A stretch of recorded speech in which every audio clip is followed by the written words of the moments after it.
नमस्कार, स्वागत है आपका मेरे एक और नए वीडियो में। आज हम बात करेंगे LC Golaknath versus state of Punjab case की। पिछले वीडियो में हमने बात की थी केशवानंद भारती केस की। ये दोनों ही केस जो है तो राइट टू प्रॉपर्टी और फंडामेंटल राइट से रिलेटेड है। इन दोनों ही केसों में पार्लियामेंट की अमेंडिंग राइट्स के बारे में बात की गई थी। LC Golaknath versus state of Punjab के केस में हुआ कुछ यूँ था कि जो एलसी गोलकनाथ की फैमिली रहती है वो जो तो 500 एकड़ का लैंड ओन करती है, लेकिन गवर्नमेंट जो है तो एक नया एक्ट इंट्रोड्यूस्ड करती है जो लैंड टेन्योर एक्ट है, और जिसके अनुसार उस फैमिली को अपने लैंड का मेजर पोर्शन जो है तो गवर्नमेंट को देना होता है। लेकिन जो फैमिली रहती है वो इससे काफ़ी नाखुश होती है और वो जो है तो इस एक्ट को कोर्ट पे चैलेंज करती है और ये भी कहती है कि आर्टिकल 19 के तहत उनके पास फंडामेंटल राइट टू प्रॉपर्टी है, जो कि इस एक्ट के द्वारा वॉयलेट की जा रही है।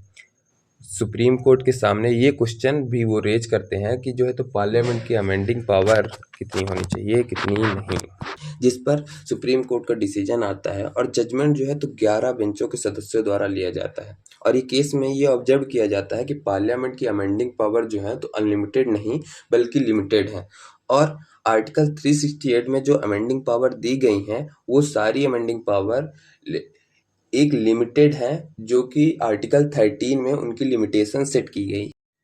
सुप्रीम कोर्ट ये भी हेल्ड करता है कि पार्लियामेंट जो है तो फंडामेंटल राइट जो कि पार्ट 3 ऑफ द कॉन्स्टिट्यूशन में है उसको अमेंड नहीं कर सकता है। इस केस के बाद पार्लियामेंट जो है तो अपनी सुपरमेसी जुडिशरी के ऊपर बनाने के लिए 24वां संशोधन या 24th अमेंडमेंट लाता है, जिससे वो आर्टिकल 13(4) को ऐड करते हैं कॉन्स्टिट्यूशन में, जिससे उनकी अमेंडिंग पावर जो है तो और इंक्रीज हो जाती है और कोई लिमिटेशन नहीं रह जाती। तो ये था मेरा एक्सप्लेनेशन इस केस का। उम्मीद है आपको ये केस ज़रूर समझ आया होगा। अगर समझ आया तो प्लीज़ लाइक करें, शेयर करें, सब्सक्राइब करें और कोई भी डाउट हो तो कमेंट में ज़रूर बताएं। Thank you.